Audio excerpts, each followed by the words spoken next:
Salut Mathieu, bienvenue dans Football Club de Marseille.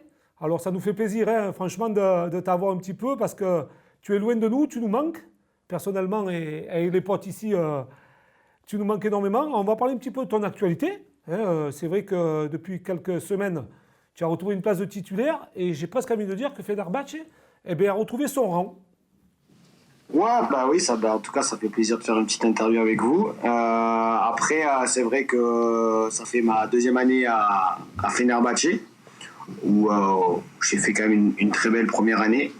Et c'est vrai que la deuxième année, au début de cette seconde année, elle a été un peu plus compliquée.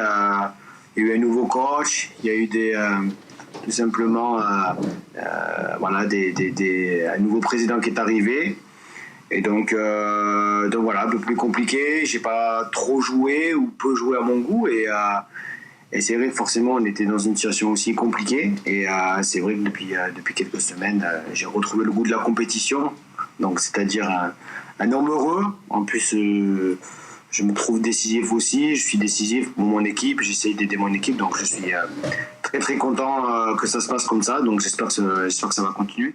Alors justement, tu parlais d'aider ton équipe. C'est ce que tu as fait pendant le derby face à Galatasaray, puisque tu marques ce penalty qui donne l'égalisation et qui fait remporter un point à Fenerbahçe. Et puis hier soir, tu remarques une nouvelle fois avec une passe D. Donc c'est la pleine forme. On connaît ton caractère ici à Marseille, Mathieu, et dans toute la France et dans l'Europe.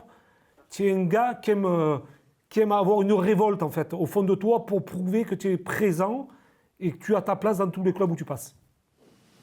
Bah, c'est vrai qu'à chaque fois, j'ai dû me battre. De toute façon, je pense que c'est le fil de ma carrière. Hein. Je pense qu'à chaque fois, on m'a remis en question et à chaque fois, j'ai dû toujours prouver, démontrer que je pouvais jouer, que je pouvais gagner ma place de titulaire. À chaque fois, on m'a mis au défi. Et quelque part, toujours, j'ai su m'en sortir. C'est-à-dire que même à 34 ans, plutôt en fin de carrière... le petit vélo fonctionne toujours. Ça fonctionne toujours et que je suis en forme, que je suis physiquement bien aussi. Parce que ça aussi, c'est très important quand on arrive à cet âge-là. Mais c'est vrai que j'ai dû montrer et prouver encore un peu plus ma force de caractère. Parce que c'est vrai que quand on arrive à un certain âge, on peut peut-être se laisser aller. Et voilà, ça n'a jamais été ma mentalité. Je pense que les gens qui connaissent depuis, et quand j'ai fait toutes mes années à Marseille, ils savent de quoi je parle. Donc, je te cache pas que c'est fatigant. Oui, mais bon, je te comprends. Mais bon, voilà, c'est aussi peut-être le fil conducteur de ma carrière et c'est aussi le fait que j'ai toujours rien lâché et que je suis arrivé à faire une très belle carrière. Que voilà, je me suis jamais reposé sur mes lauriers. Et, ben, c'est vrai que depuis. Mais c'est pas une source de motivation aussi au fond de toi, ça? Si, c'est une force de motivation, mais c'est se dire aussi que c'est aussi un peu fatigant parce que on vous laisse rien passer. On vous attend toujours au top et dès que vous faites un match ou deux matchs qui ne sont pas à la hauteur de ce qu'on attend de vous, et ben voilà, on vous remet toujours en question. Donc après, c'est vrai que quand on est jeune, ça passe, mais après quand on a déjà prouvé des choses et que personnellement j'ai rien à prouver à qui que ce soit, bon, ça devient fatigant. Mais après c'est comme ça. Quand je suis dans des situations comme celle-là où je suis pas très content ou que je joue pas, ben je me réfugie dans le travail, voilà, et comme j'ai un mental assez fort et que je sais que je vais rien lâcher, mais je me dis toujours que le travail il paie un jour. Donc là aujourd'hui ça se passe bien. C'est vrai qu'il y a eu ce match contre Galatasaray. Il y a eu ce match contre Galatasaray qui a fait que ça m'a fait du bien. C'est le déclic? Est-ce que c'est le déclic? Bah, je pense que déjà ça fait du bien parce que ici c'est des matchs incroyables. C'est des matchs où j'ai jamais vu ça, l'engouement qu'il peut avoir. C'est des matchs, c'était aussi un match de Ligue des Champions parce que Galatasaray a aussi fait la Ligue des Champions.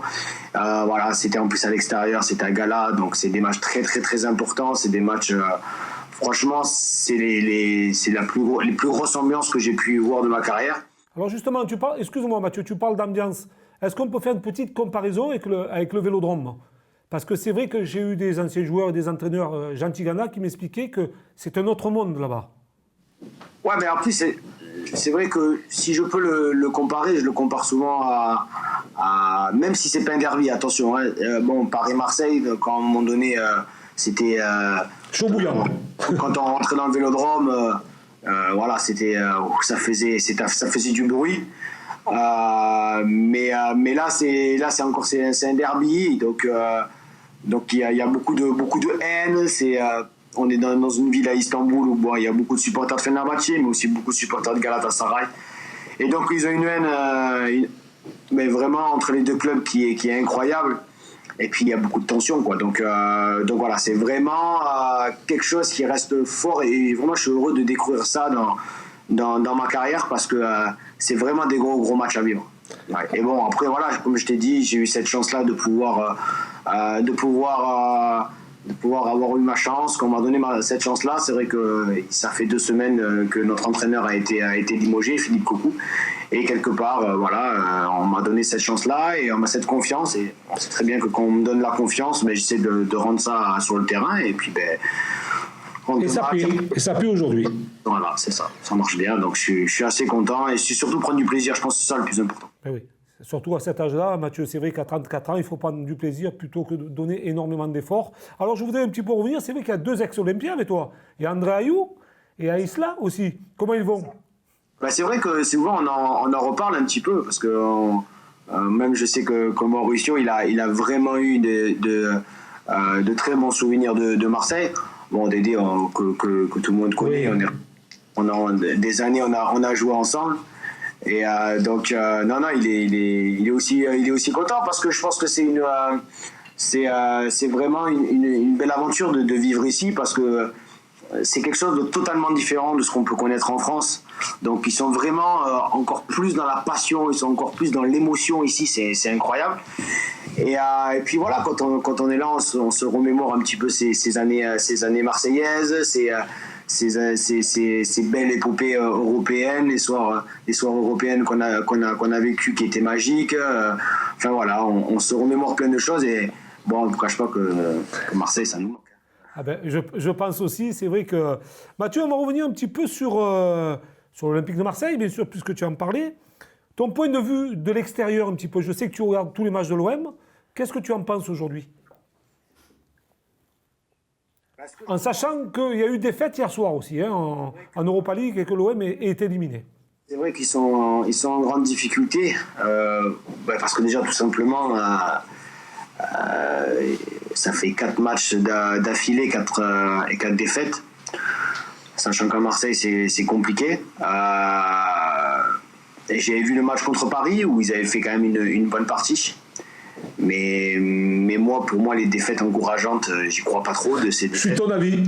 Et voilà, ouais. Donc, non, c'est vrai que je pense que par rapport à l'année dernière, même s'ils finissent 4e, ils font une belle épopée en Ligue Europa. Et forcément, aux yeux de l'Europe, ils étaient plus attendus, encore plus attendus.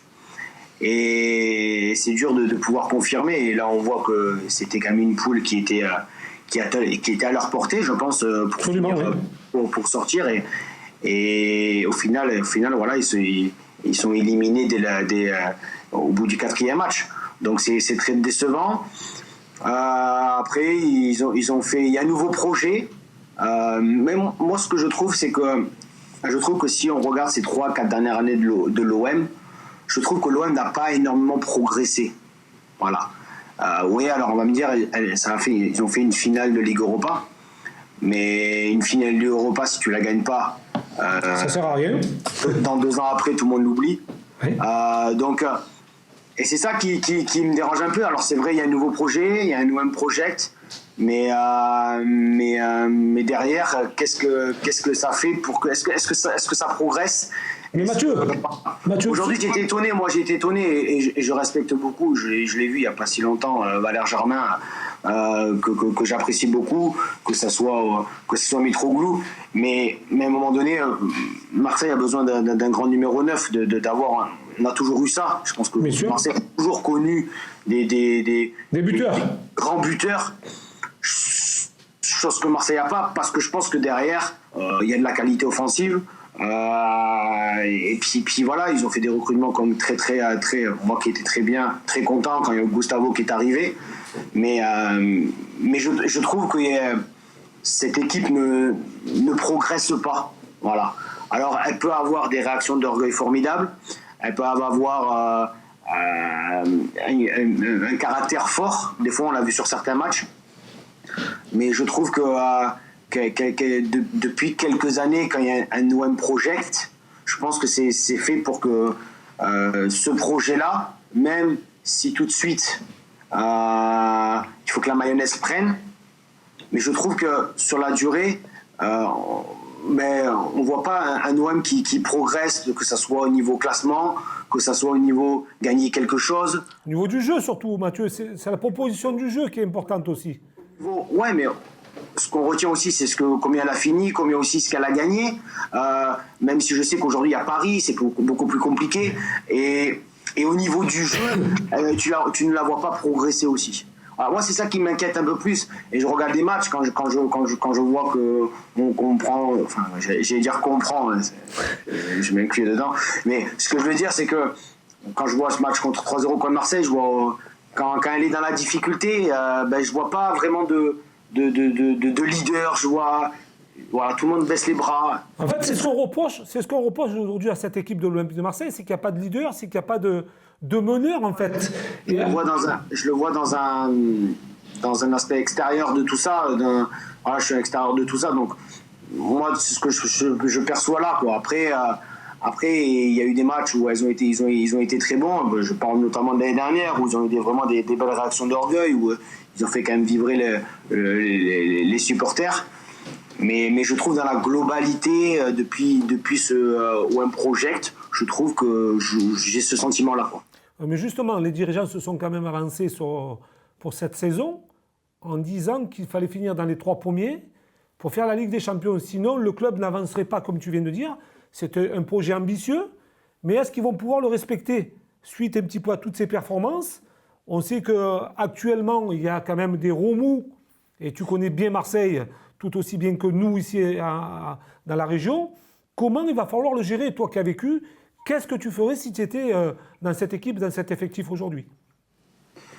Non, après, c'est vrai que ils ont ce projet qui, je pense qu'il faut que la mayonnaise elle prenne.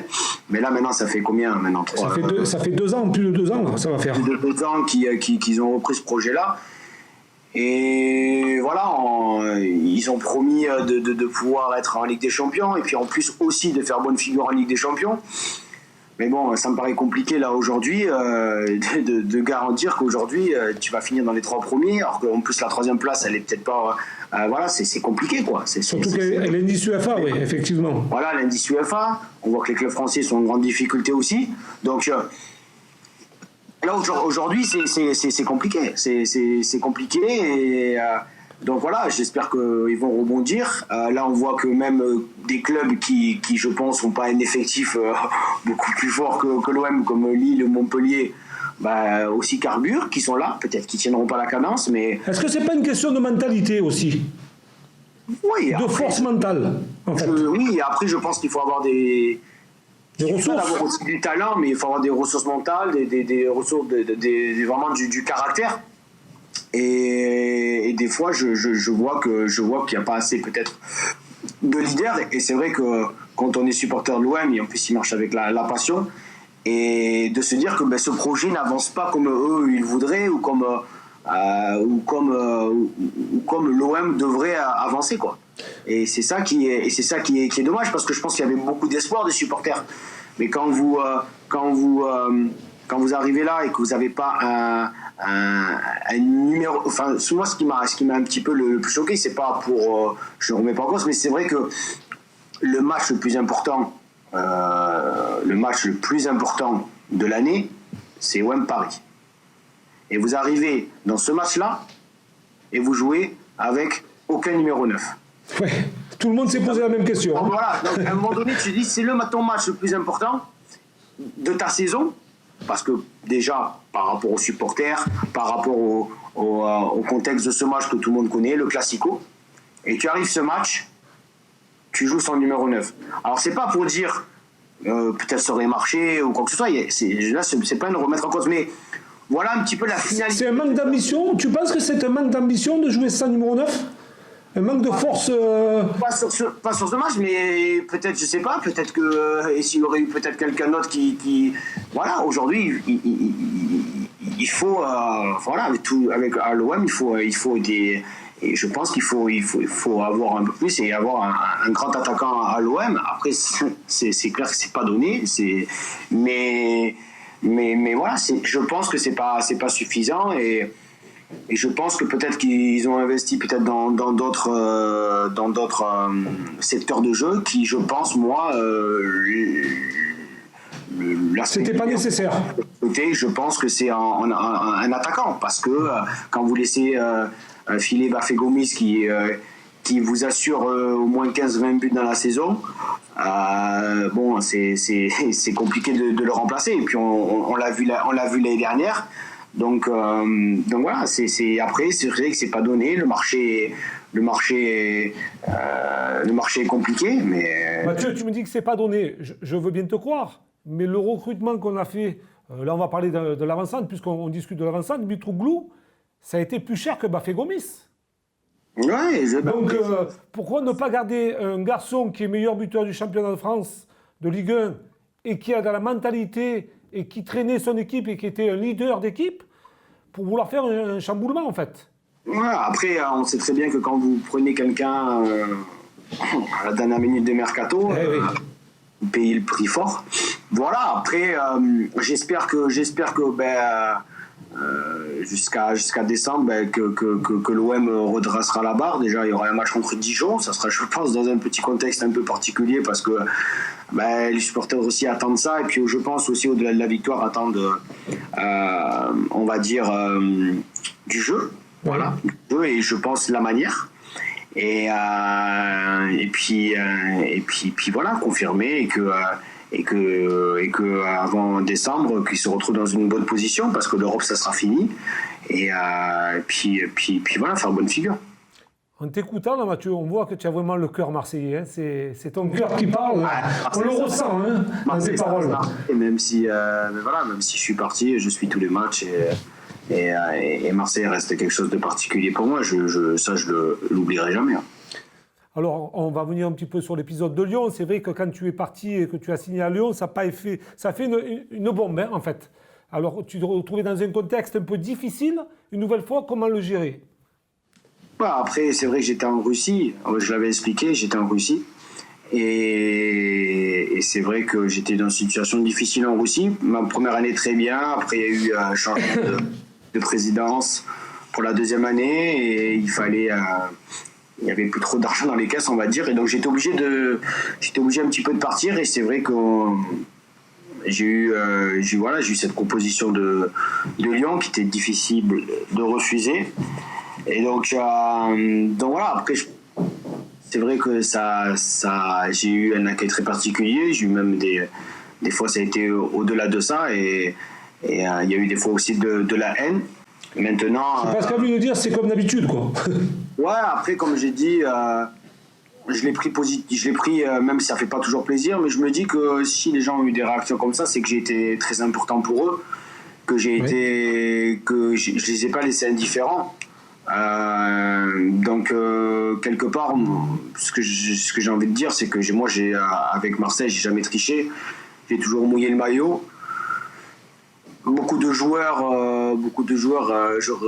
sont partis libres. Moi, je ne suis jamais parti libre. J'ai été pris pour une bouchée de pain et au final, je pense que j'ai fait gagner de l'argent au club. Donc, ça aussi, il faut le prendre en compte. Après, c'est vrai que quand je suis parti, j'ai pleuré, c'est la vérité. Il faut pas se la cacher, j'ai pleuré parce que je suis quelqu'un de sentimental et que c'était très difficile pour moi de quitter le club. Après, je l'ai décidé parce que pour moi, je pense qu'il était temps de pouvoir partir et je sentais que... Et de voir autre chose aussi ? De voir autre chose et qu'après la Coupe du Monde, j'ai senti qu'il fallait que je vois autre chose. Alors peut-être on m'a reproché du faire que ce soit à Moscou ou quoi que ce soit. Mais je regrette pas mon choix. Après, je me dis, des fois je me dis dans ma tête, t'imagines, je serais encore à Marseille, ça ferait ma 13e année. Tu vois ce que je veux dire? Non, je te jure, des fois, tout seul, quand je suis là, je me dis, tu te rends compte, je serai encore à Marseille, je serai ma 13e année et tout. Bah voilà, après. Là, c'est le cœur qui parle, hein, quand même, parce que tu penses à des choses. Moi, j'aime le football, je pense football, je dors football, donc voilà. Et des fois, je me pose cette question comme ça, tout seul. Et donc voilà, après c'est vrai, voilà. Après, c'est vrai que quand je suis parti, j'étais triste, et parce que c'était sincère, parce qu'on a douté un peu de ma sincérité, parce que j'ai pleuré derrière que je suis parti à Lyon. Ouais, ben j'ai été comment dirais-je, j'ai été très triste de partir. J'avais beaucoup d'émotions, mais c'était sincère.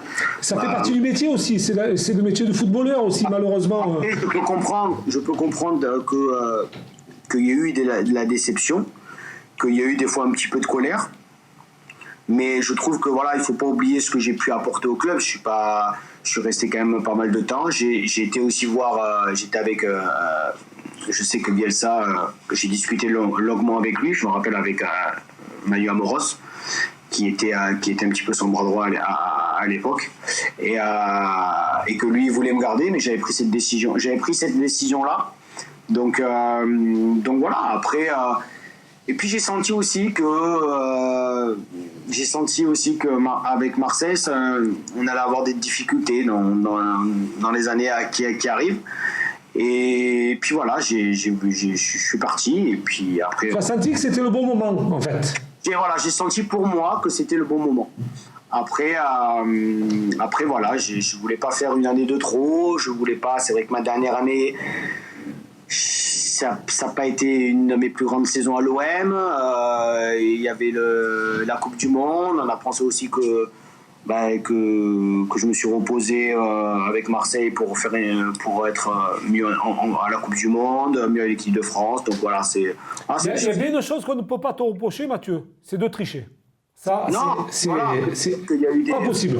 Peut-être qu'il y avait une méforme aussi. Ça, je veux aussi je suis aussi objectif et honnête. Donc voilà, après, j'ai fait ce choix-là. Qui a fait que tout simplement j'ai pris cette décision. Mais en tout cas, j'ai vraiment été sincère, même quand j'ai fait la conférence de presse, parce que je sais que c'est beaucoup de gens qui peuvent reprocher ça. Et donc du coup, voilà, moi je me suis senti sincère. Après, c'est vrai que je peux comprendre. Donc voilà, après j'ai pas eu de gros regrets. J'ai eu un bon passage à Lyon, et que j'ai même dit, et j'ai toujours dit que même quand j'étais à Lyon, et ça j'avais dit, moi mon cœur sera toujours marseillais. Et ils savaient. Donc j'ai joué à Lyon et je disais que mon cœur était marseillais. C'était la vérité. Et les supporters lyonnais ont toujours dit, mais au moins il renie pas ce qu'il a. Il renie pas, quoi. Je vais pas dire. C'est ta vraie personnalité, en fait. Mais parce que je suis comme ça, même si ça peut plaire ou pas plaire. Moi, voilà. Après. Comme j'ai dit, j'ai jamais triché, j'ai tout donné pour ce club. Je pense avoir gagné des titres, je pense avoir marqué l'histoire de ce club, comme d'autres joueurs avec qui j'ai pu évoluer. J'ai évolué dans de grandes équipes. Et je pense que peut-être aussi, si on se rappelle, je suis pas là pour dire des noms, mais quand il y a eu des titres, c'est peut-être aussi si on avait aussi des joueurs de caractère qu'on avait avant en 2010, peut-être qu'aujourd'hui, exactement. Marseille serait peut-être pas. Je dis pas qu'ils sont au plus bas non plus, hein, mais ils se trouvent aujourd'hui. Mais voilà. Donc du coup, voilà. Moi, je pense que voilà, c'est comme ça. C'est la vie. Après, j'ai eu ce retour au Vélodrome, qui voilà. Alors justement, tu en parles de ce retour au Vélodrome. Je voulais pas te poser la question puisque tu en parles. C'est vrai que quand tu es arrivé à Lyon, il y avait quelque chose de dramatique, ce pendu là qui, je pense, véritablement, t'a fait mal au cœur et surtout t'a désolé complètement. Non, après, je peux pas laisser mes émotions me dépasser. Je pense que j'étais dans mon âge, dans ma bulle. Mais après, quand tu te poses, quand tu fais des retours, quand tu prends un peu plus de recul, quand tu prends un peu plus d'espace, et voilà, tu te dis que t'es déçu parce que tout simplement, quand tu as tant apporté à ce club, que tu as tout donné, voilà, je me répète peut-être, mais voilà, j'ai gagné des titres. Moi, je me rappelle que tu as quand même mené l'OM en Ligue des Champions aussi. Il Il faut pas l'oublier. J'ai jamais triché. Je suis pas là pour dire ce que j'ai fait ou j'ai pas fait. C'est pas le but. Non, mais nous, on peut le dire. Si toi, tu ne le dis pas, nous, on le dit. Et moi, personnellement. Ce que je veux dire, c'est que voilà, je pense avoir mérité autre chose. Après, vous savez, quand je me rebalade à Marseille, parce que je suis... voilà, Il faut savoir que tu habites toujours dans la région. Hein. Voilà, j'habite toujours dans la région. Et donc, du coup, je peux dire que quand je me balade, j'ai que des mots très, très positifs et des gens qui m'arrêtent, qui me disent des choses qui me font chaud au cœur. Donc, voilà, je pense que c'était un contexte. J'ai toujours des supporters...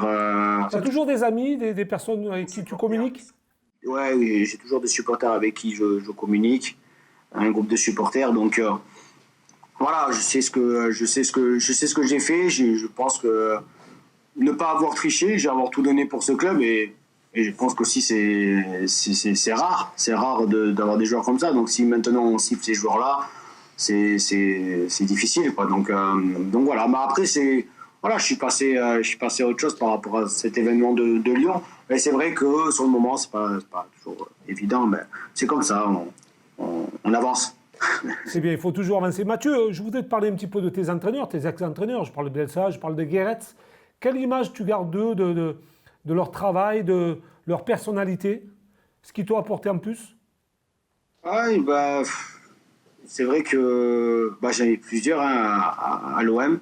Ils ont tous été différents les uns et les autres. Mais forcément, si tu dois en ressortir quelqu'un... si tu dois ressortir, celui qui t'a le plus marqué à l'Olympique de Marseille? C'est Guéretz, forcément, parce que c'est lui qui m'a lancé. C'est lui qui m'a lancé et qui, quand il est arrivé, il avait 3 jours pour faire une composition d'équipe pour aller jouer à Liverpool. On était 19e au classement. C'était une situation très compliquée. Électrochoc, Albert Raymond a été démis de fonction. Et du coup, Guéretz qui connaissait personne, je pense, mis à part peut-être Djibril Cissé. Mais voilà, il avait 3 jours pour faire une composition d'équipe à Liverpool contre le grand Liverpool. Avec un petit but de Valbuena, si je me rappelle bien. Après, c'était une soirée de rêve pour moi, donc c'était vraiment une soirée de rêve pour moi. Donc je pense que, et puis après, dans la continuité aussi, il m'a fait confiance. J'ai joué pratiquement tous les matchs. Donc il a été un élément très très important pour la suite de ma carrière et qui me l'a lancé. Donc ces entraîneurs-là, on s'en rappelle. Il y a eu Deschamps parce que Deschamps, oui. on a gagné des titres avec lui. Ça a été les 5 premiers mois très compliqués, des tensions avec Didier. Et quelque part, quand on se retrouve en janvier, parce que je me rappelle qu'on perd 2-0 chez nous avant la trêve contre Auxerre, et c'était un scénario catastrophique. Et il décide de pouvoir tout simplement me donner cette chance-là. Et puis j'ai su la saisir. C'est les premiers matchs de Coupe de France. En janvier, oui. En janvier. Les matchs traquenards, comme on dit. On joue à Tréissac, on gagne et quelque part, il nous intègre avec Athème dans ce 11. Et en 6 mois, on fait fini. 6 mois, vous êtes champion de France. Champion de France, Coupe de la Ligue et Coupe du Monde pour moi en 2010. Alors voilà, justement, tu parlais de la Coupe du Monde de l'équipe de France. Je veux revenir un petit peu sur le titre mondial de tes copains. C'est vrai que tu as eu un regard malheureux puisque tu n'y étais pas. Et qu'est-ce que tu en retiens? Tu as des regrets quand même de ne pas avoir été à cette Coupe du Monde? Non. S'il y avait un regret, c'était l'Euro 2016. Pas la Coupe du Monde en Russie 2018.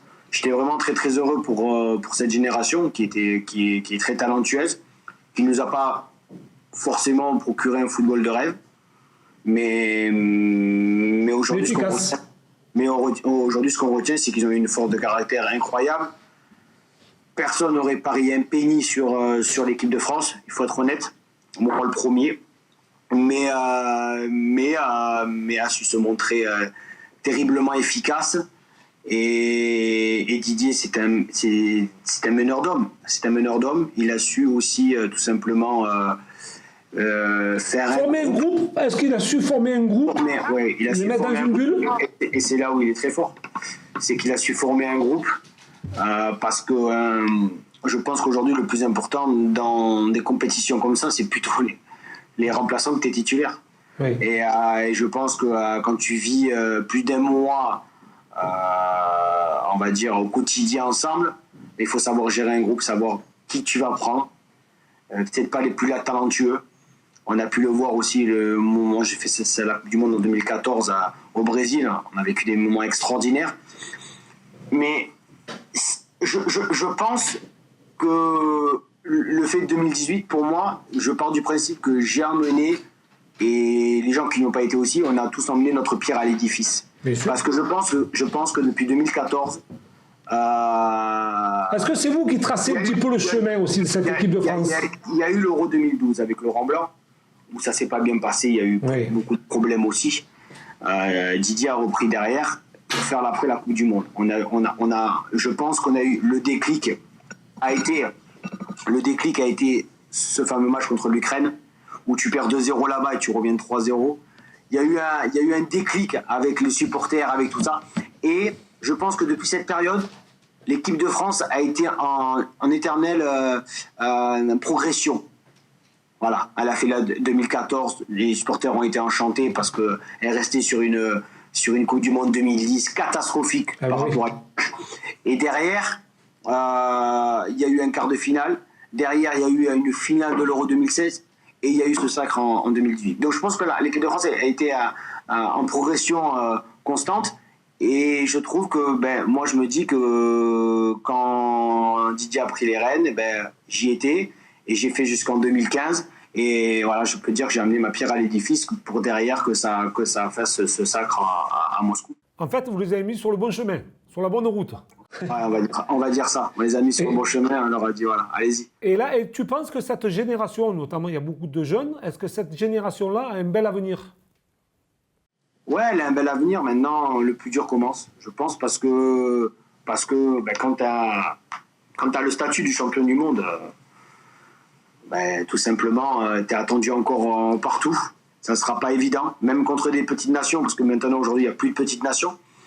Donc voilà, mais je rejoins un peu aussi le fait que de Marseille, quand tu as été presque vice-champion d'Europe, avec ta finale, tu es attendu partout. Et c'est là où il faut avoir la force de caractère et l'équipe de France, c'est pareil. Donc ils ont ce statut de champion du monde qu'il faudra assumer.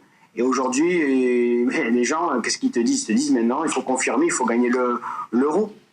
Voilà. Donc voilà, c'est comme ça. Il y aura beaucoup d'attentes de l'équipe de France.